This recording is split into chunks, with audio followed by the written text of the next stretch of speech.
गुरु जी की वाणी दीपा छिब्बर की जुबानी। गुरु जी की प्यारी संगत को जय गुरु जी। गुरु जी के चरणों में कोटि कोटि प्रणाम। ओम नमः शिवाय। शिव जी सदा सहाय। ओम नमः शिवाय। गुरु जी सदा सहाय। संगत जी, आज गुरु जी आपकी हर वो समस्या दूर कर रहे हैं जो पिछले काफ़ी टाइम से आपको बहुत परेशानियों का सामना करना पड़ रहा है। और कभी कभी तो आपको बीच में ये लग रहा है कि गुरु जी मेरी सुन भी रहे हैं कि नहीं सुन रहे, या फिर कई ऐसी संगत जिनको कि लोग ताने देते हैं कि तुम्हारे गुरुजी तुम्हारे लिए कुछ नहीं करते, और आप सह लेते हो, आप जवाब नहीं देते हो, इसलिए गुरुजी आपके हर काम बनाते जा रहे हैं। अभी आपको नहीं पता चल रहा, लेकिन एक टाइम ऐसा आएगा जब आप पीछे मुड़ के देखेंगे तो आपको समझ आएगा कि इस चीज़ का रिजल्ट कितना बुरा हो सकता था, पर गुरुजी ने कैसे इसको थोड़े में टाल दिया।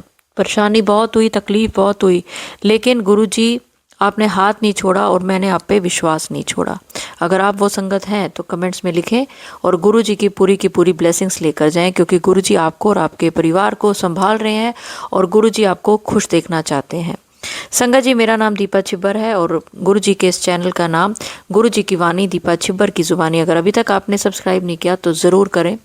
और आज ये सत्संग थोड़ा सा दिल को भारी करने वाला है, लेकिन गुरु जी की कृपा भी इसमें जुड़ी हुई है, ज़रूर सुने। जय गुरु जी, जय गुरु जी संगत जी, जय गुरु जी दी पांडे। मैं अपना शुक्राना सत्संग शेयर करूंगी। पहले मैं गुरु जी का महामंत्र बोलूंगी। ओम नमः शिवाय। शिव जी सदा सहाय। ओम नमः शिवाय। गुरु जी सदा सहाय। जय मेरे प्यारे गुरु जी, मेरे परम पिता परमेश्वर। समझिए, मेरा सत्संग है।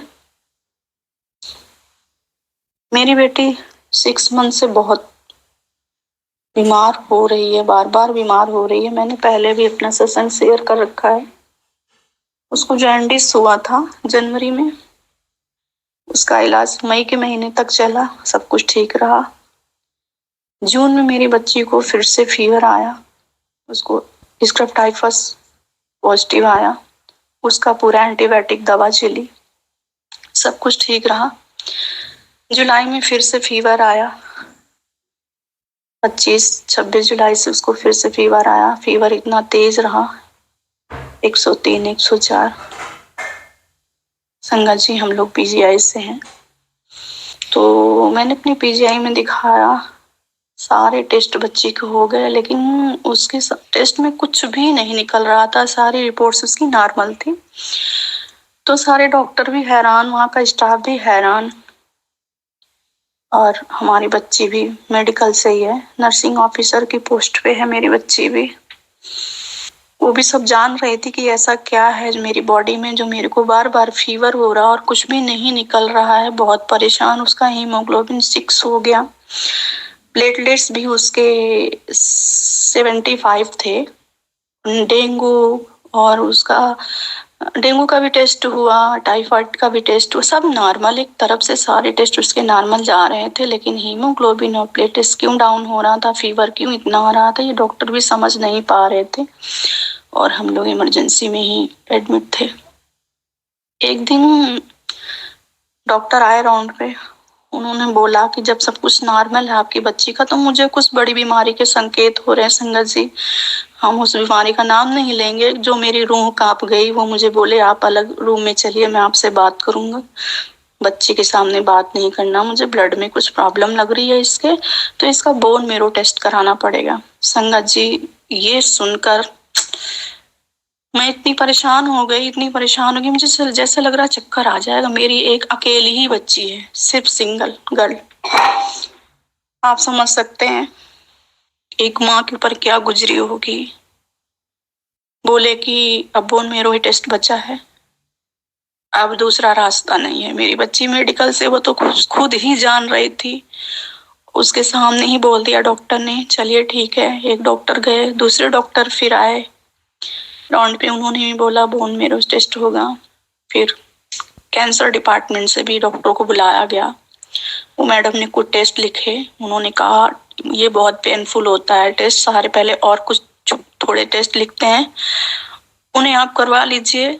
उसके बाद देखते हैं। उसमें एक विटामिन B12 का टेस्ट था। उन्होंने कहा अगर ये बहुत बढ़ के आएगा तो मैं बोन मैरो टेस्ट करवाऊंगी। संगत जी सारे टेस्ट हो गए। एक हफ्ता मैं दिन रात में ही रह रही थी।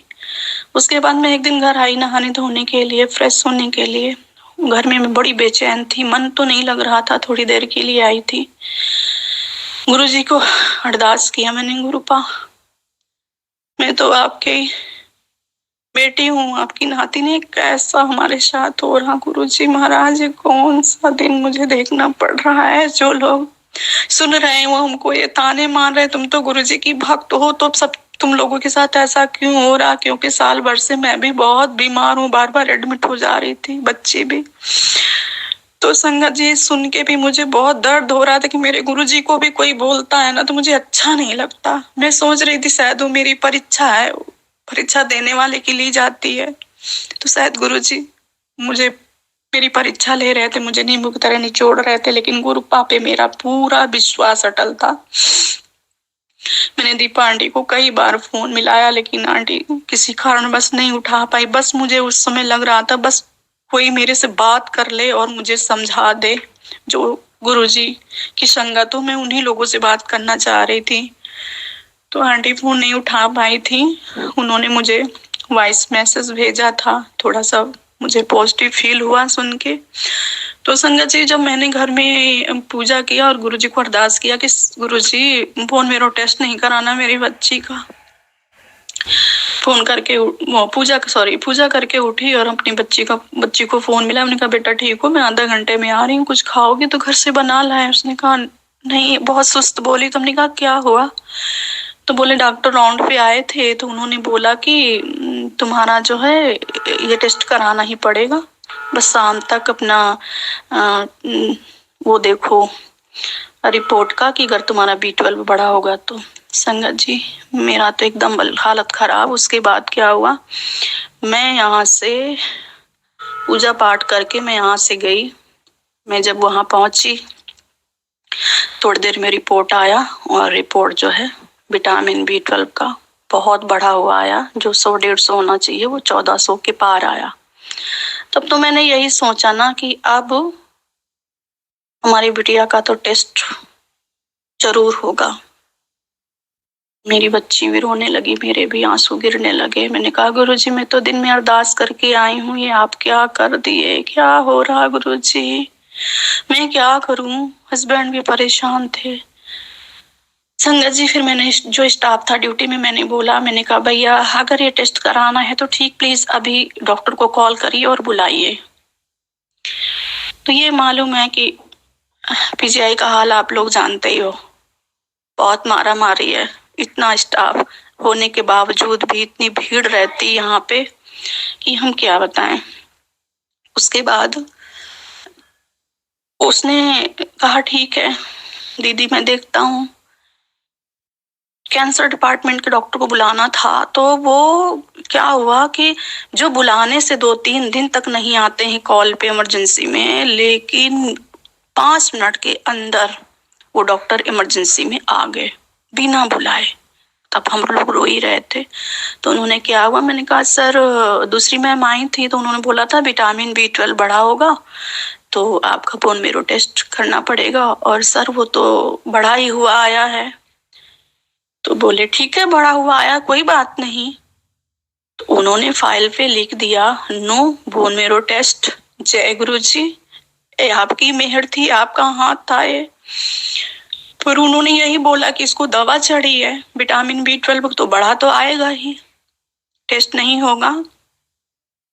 अब इसको 2 दिन से फीवर भी नहीं आ रहा था। उन्होंने कहा बाकी आपकी मर्जी, आप कराना चाहते हो तो कराइए, मेरी तरफ से नहीं है। संजय जी मैंने डॉक्टर से ही बोला सर इसी चीज से तो मैं डर रही, मैं क्यों कराऊंगी। ठीक है सर चले गए, 6 मंथ की दवा लिखा।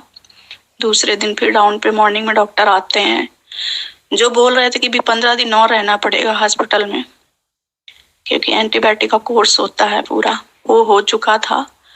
फिर भी वो बोल रहे थे, लेकिन मॉर्निंग में आए तो उन्होंने बोला कि आप लोगों की छुट्टी कर दे आज। मैंने कहा सर कर दीजिए। ये गुरु जी की मेहर थी जो मुझे 1 हफ्ता 10 दिन और रहना था वहां पे। और मुझे छुट्टी कर दी गई और मैं घर आ गई।